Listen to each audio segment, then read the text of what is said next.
Hello everyone and welcome to the Minecraft Better Together Let's Play episode 11. So as you can see, we changed our skin. Microsoft gave us a free $5, so I decided to buy the Battle and Beast 2 pack. This Netherman figure is my favorite. That lake there is going to change by the end of this episode. We'll talk about that a little later. I've got these two shulker boxes full of materials. I want to grab a few of them and kind of start laying out a block palette and show you guys what I have in mind for the island. And then also I'll show you kind of what we have in mind for a base. So primary block is going to be this beautiful red sand. I've mentioned it before, but a mesa biome, it is one of my favorites. And I think this sand is gorgeous.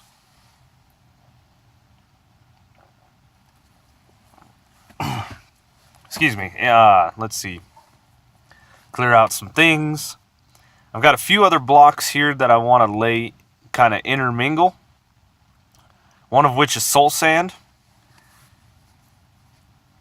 I think it's got a little bit of a busy texture, but I like the brown.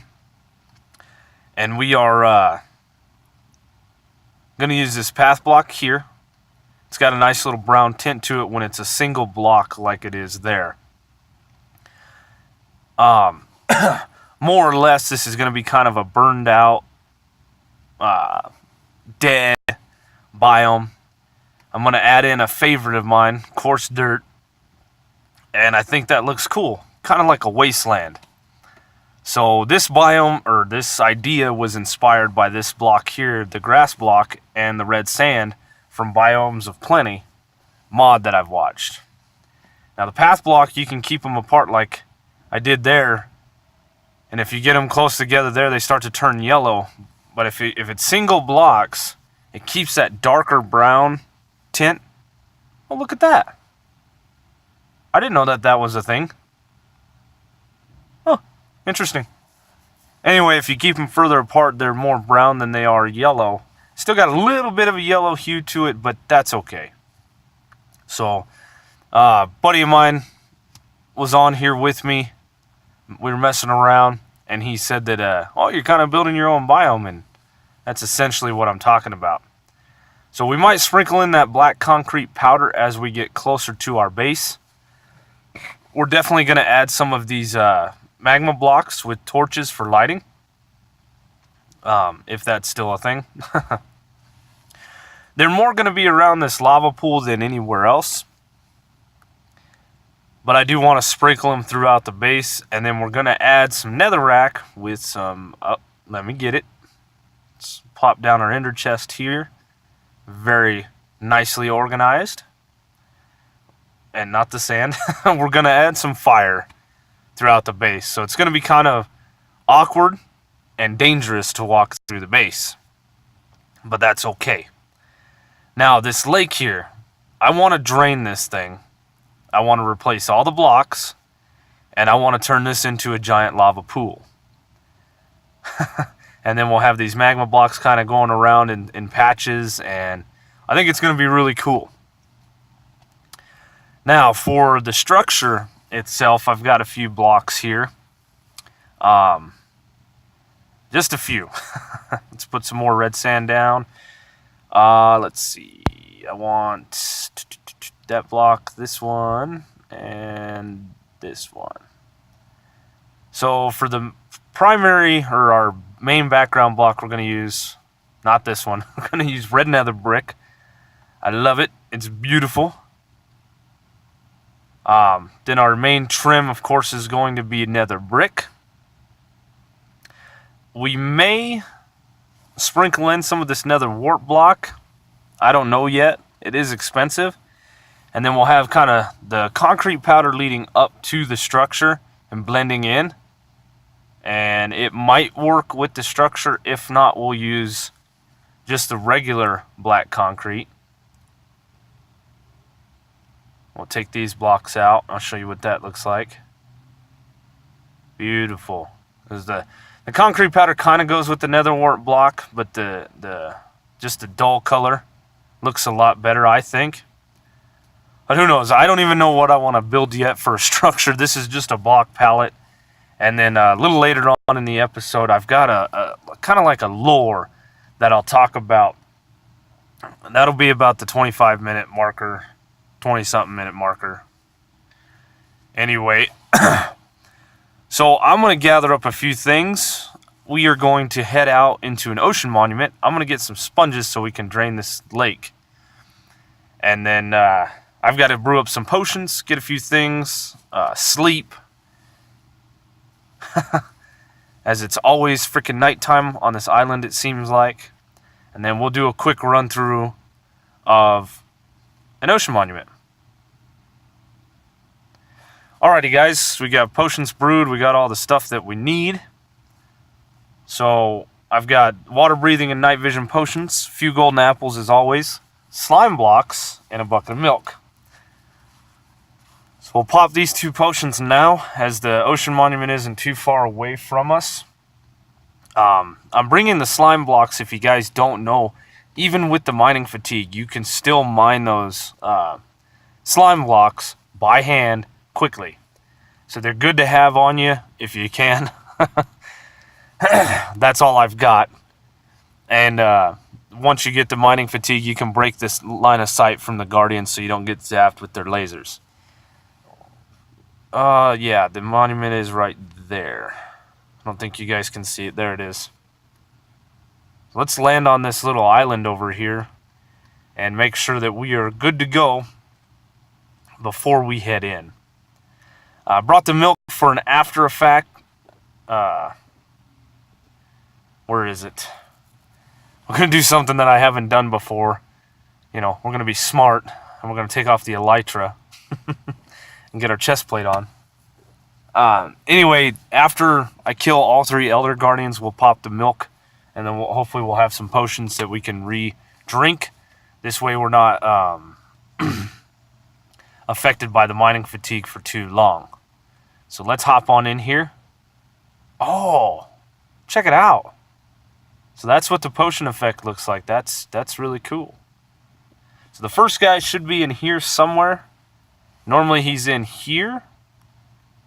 If not, he'll be around the corner, normally to the left. Nope, there's the mining fatigue. This guy's going to make a liar out of me. There you are. Hi. Hi. Ow. Ow. Stop it. Let's throw the bow. We can't do too much with this, but it will hurt him. And with their spikes out like you saw there, you will take a thorns effect to yourself. If you get close to those guys, I'm sorry, I'll talk about that in a second. Hold on. The thorns will hurt you. They will retract them, and you can attack them with a sword. But if you hit them with a bow, you won't take any damage at all. Hi. So here's number 2. And then what I was going to say is with the regular Guardians, I don't know if this holds true for the Elder Guardians when they're blasting you with the laser. Instead of using the slime blocks to break the line of sight, you can also just get close to them. Oh, I can't break this block. Get close to them, the laser will stop. They'll try to swim away from you to get a better line of sight on you. And that's just a quick way to get through this monument. Oh my goodness, this is going to take forever. Let's mine this one. Come on. This is why we want to drink the milk after we defeat the last Guardian. Come on. There we go. And he should be one more layer up. So we got to find an entrance. There we go. And there he is. Hi. Hi, guy.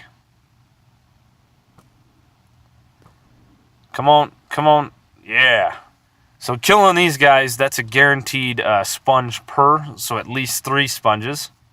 And they're not wet sponges anymore. Interesting. Or maybe they've always been regular sponges and I just don't pay attention.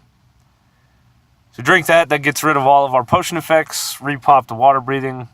Oh, check that out. Well, they don't fill with water and they actually go in your inventory and stack. That's a great change.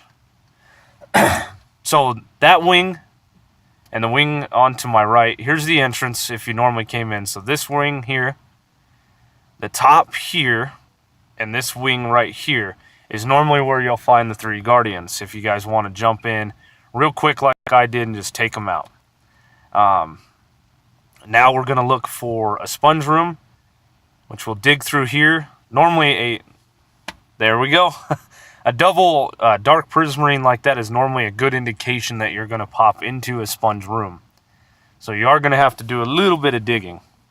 It's not always the case, but most of the time.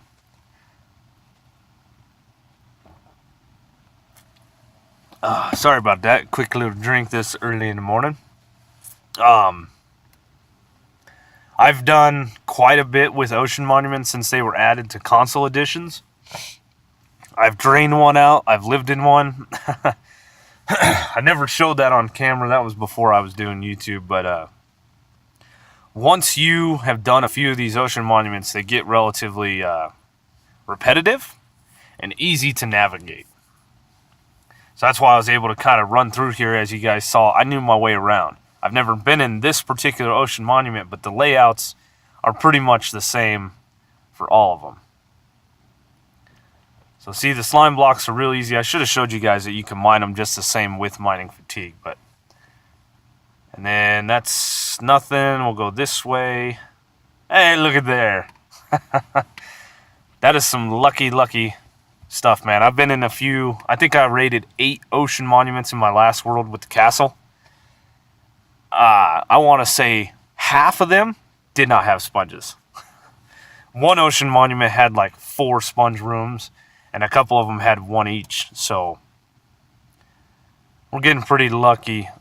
This will give us just a little over a stack of sponges, and that's real nice for clearing out a heavy amount of water.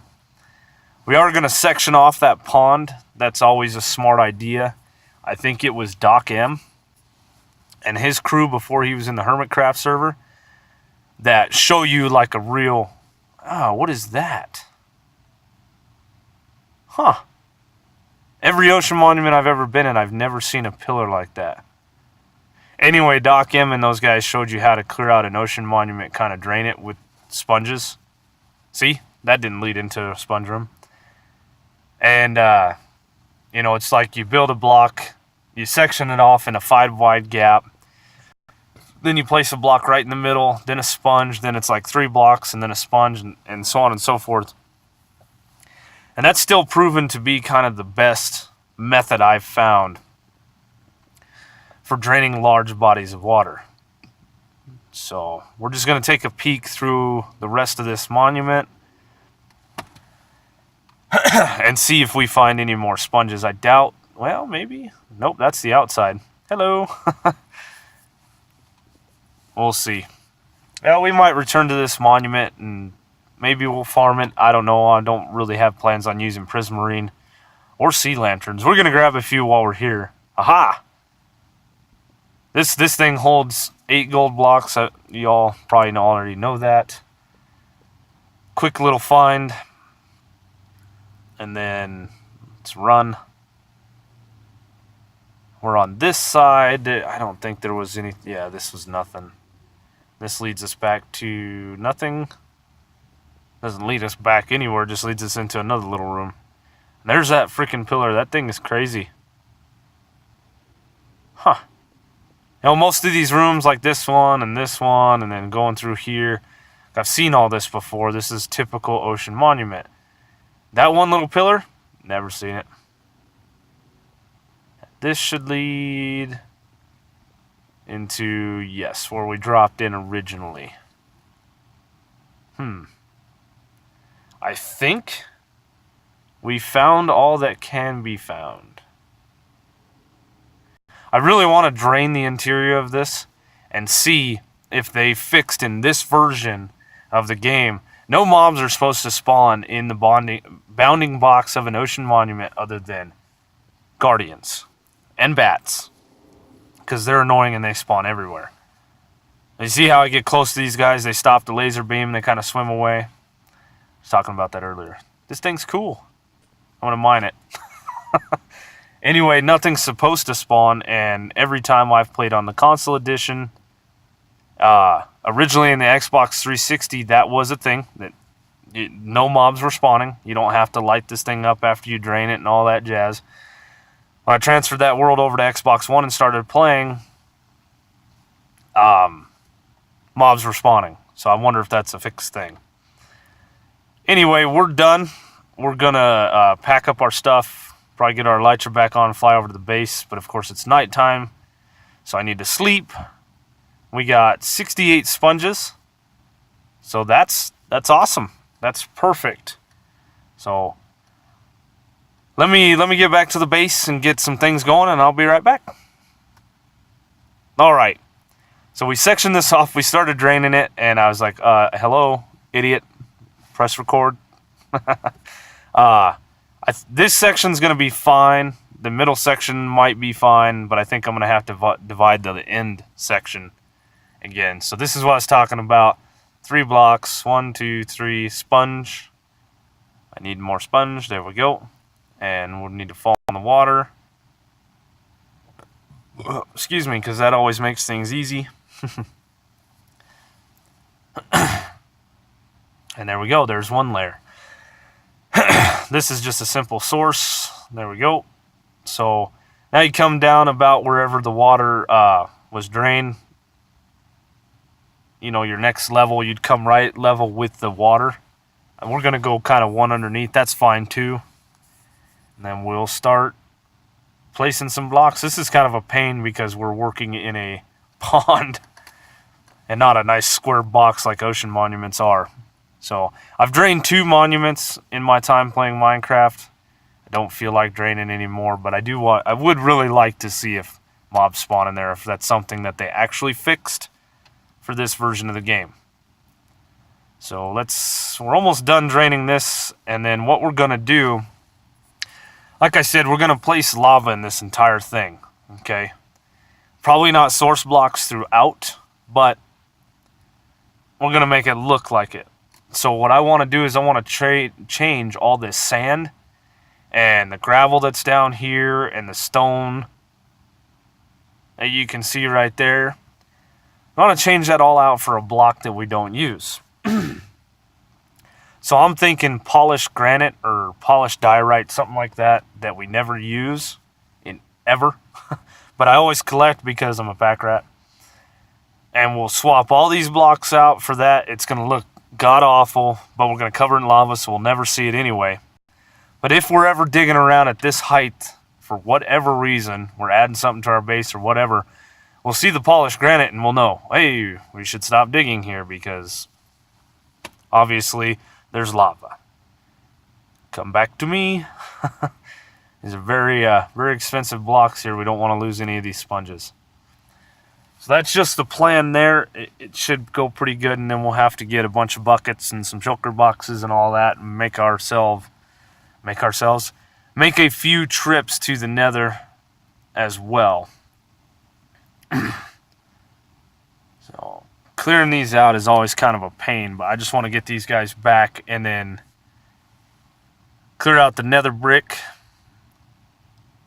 and then we'll drain the next side. Dang it. Nice little elytra deploy there.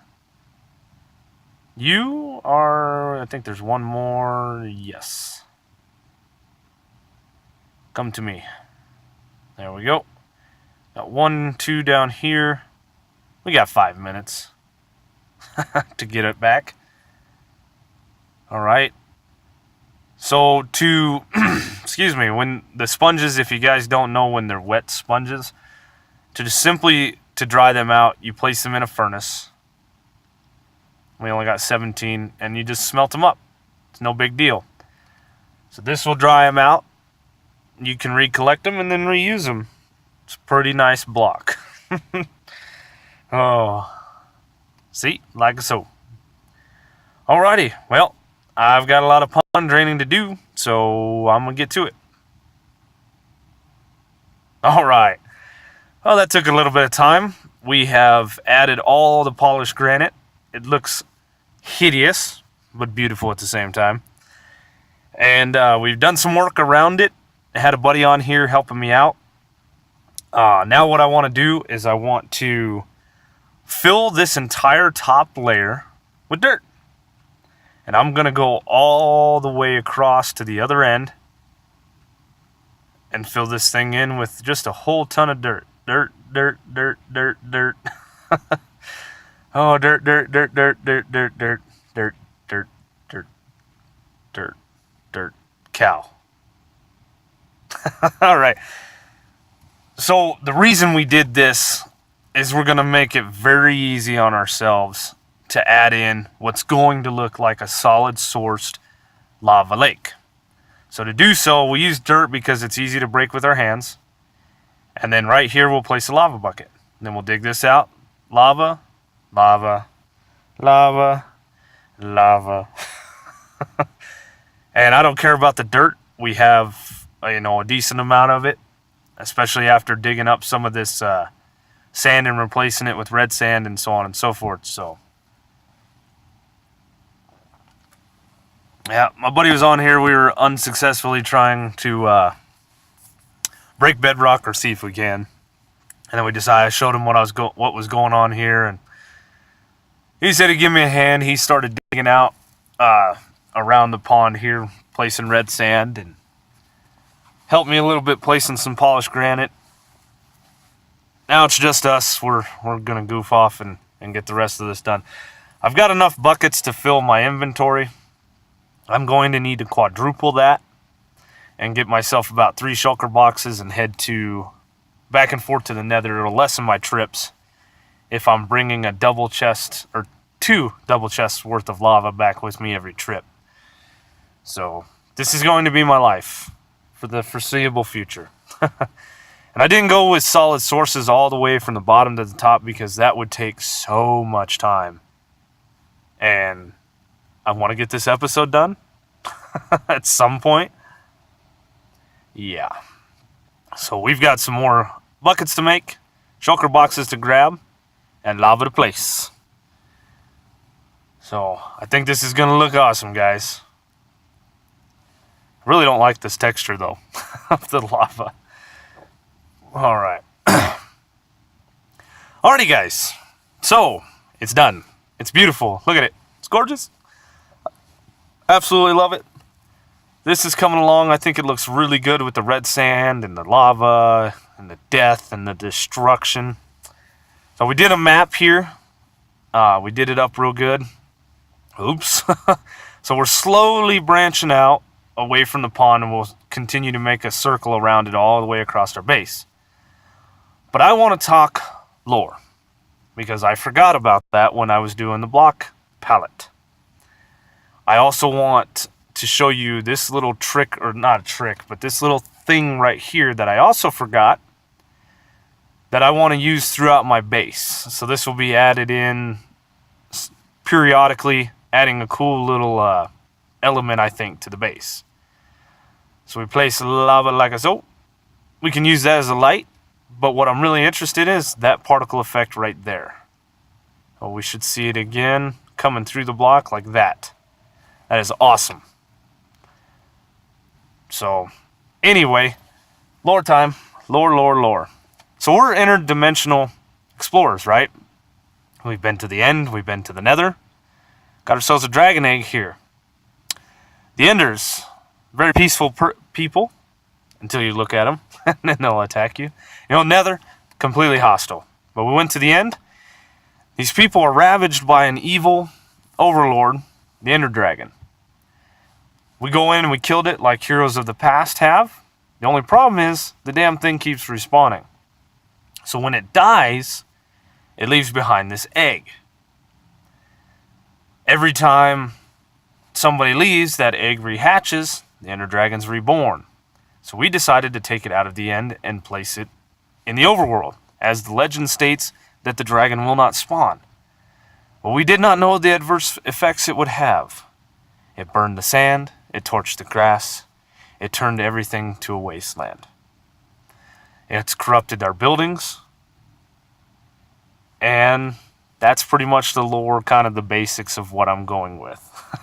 So the dragon egg is going to be pretty much the epicenter of our base, wherever we build it. We're going to slowly do this map up. I think it's going to be cool. We can build on the lore. We'll get this map completely explored. So that's all I got for you guys today. Been a little all over the place, but I hope you enjoyed it. Please leave a like, comment, subscribe, notification bell. You guys know the routine. Thanks for watching. And we'll see you next time, guys. Later.